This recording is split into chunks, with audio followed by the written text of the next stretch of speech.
Hello everyone, my name is George Saenz, and tonight I'd like to extend a very special hello and thank you to all the wonderful people involved with exploring the metropolis. Myself, along with Mr. Alberto Lopez and Calpulli Mexican Dance Company, were graciously awarded a wonderful grant from Exploring the Metropolis this year, and we are almost finished wrapping up our online blog and as our presentation. And as a part of that, tonight I'd like to take a few minutes and talk to you a little bit about my creative process when it comes to composing original music. The music that we decided to compose for this particular project is in the style of music that comes from the northern region of Mexico. In Spanish called música norteña. And it's very popular. It's a very popular style of music, and I'm sure most of you have heard it. It uses the very wonderful instruments such as this, which is a 3-row button diatonic accordion. And this music is used in other styles throughout Mexico as well, in Latin America, including Colombia. But for this particular style of music, música norteña, the accordion is essential. One of the pieces that I composed for this particular project is called El Becerro Cabezudo, which means the stubborn calf. And it's in the rhythmic style called huapango.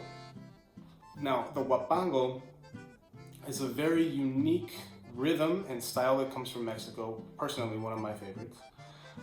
And it's a very old style. Many scholars maintain that it's been around ever since the Aztec civilization, and it's utilized a lot especially in the northern regions of Mexico with its music. Now, the style itself is in a 6/8 tempo, usually kind of fast. When I first started thinking about this song, I started from a clean slate. I had no idea. I didn't know what it was going to sound like. I didn't have any ideas of any potential melodies. I just had to start from zero, from zilch. And it's actually, it's challenging, extremely challenging, but very rewarding at the same time, because the process itself it can be fun. When I don't have anything from the very beginning, I just start with improvising until I play a melody that suits my ear, something that sticks, something that's maybe very catchy, and I try to hold on to that and try to form that into a longer melody that I can use as a motif, and that motif will serve as the main motive for that section. Before I started, I knew that I wanted it to be 2 sections, A section and a B section. They're both in 2 different keys. I knew I wanted the A section to be in the key of C, which is fine because my accordion is tuned for the key of G, C, and F. So I knew I wanted it to start in the key of C major, and the B section was going to be in F major. But besides that, I had no other idea. So I just started improvising over the C chord, because the C chord, in my mind, and in music theory as well, in this case, is going to be the 1 chord, or the home bass chord. And I stumbled upon this interesting little figure here that sounds like this. And that's all it started with, this one little figure.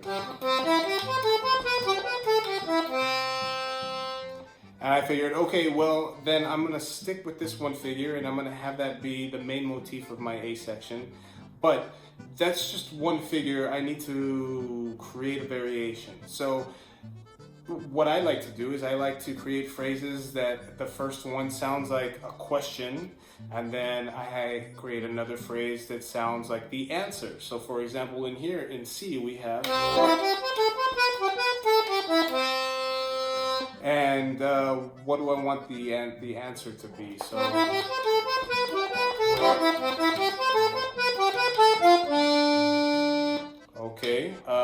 that.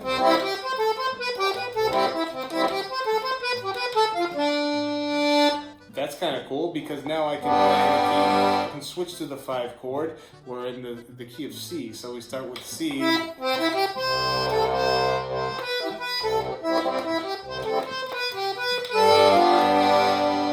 And then I'll play the G7 chord, which is the dominant of the key.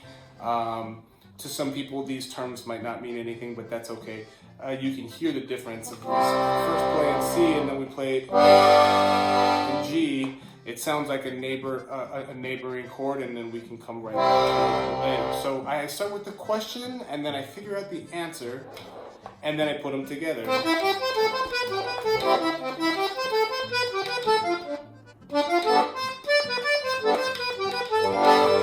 So it all starts with little motives, that you can turn into statements or questions and then answers. And when you hear it all together, it will make sense. So to make a long story short, I'm going to play for you.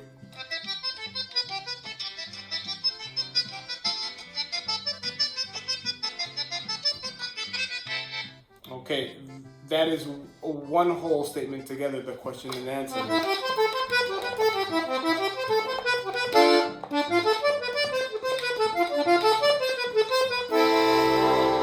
And now I'm back. Now, I need one last section for the A, another last phrase. I know that I can go back to the original motif, my prime motif.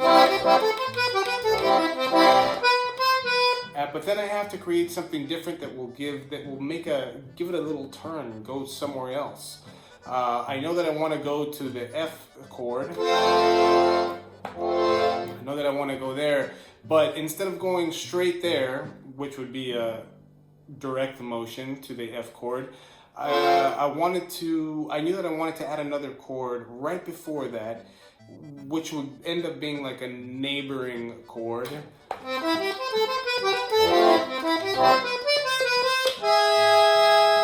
And I knew that was going to be E7. And then I can go to F. Back to C.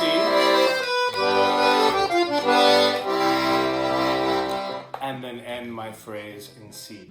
Now, the next phrase, or the next section would be the B section. And the B section, it changes in key. So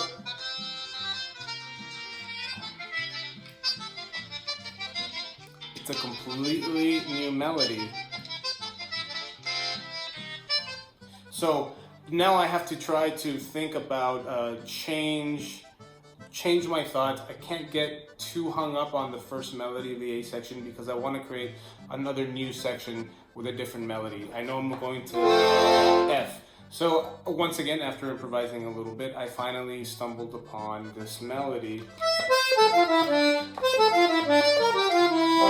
So first we started, and then we go to the C7, and that's kind of the question right there. First we start with a statement, and then we go to the question, and we continue the question, and then we can finish the phrase in F. And after this, I also kind of followed the same type of recipe when it comes to going to the 4 chord.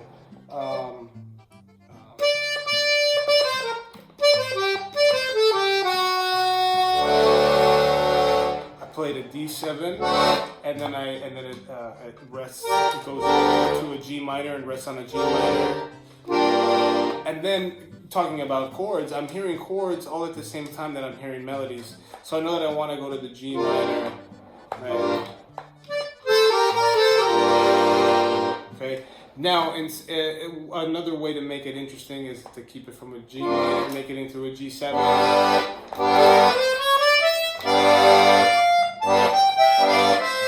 And then I can resolve it at G at C7 and go back to F. And then now when I go back to F the second time, I repeat the same melody.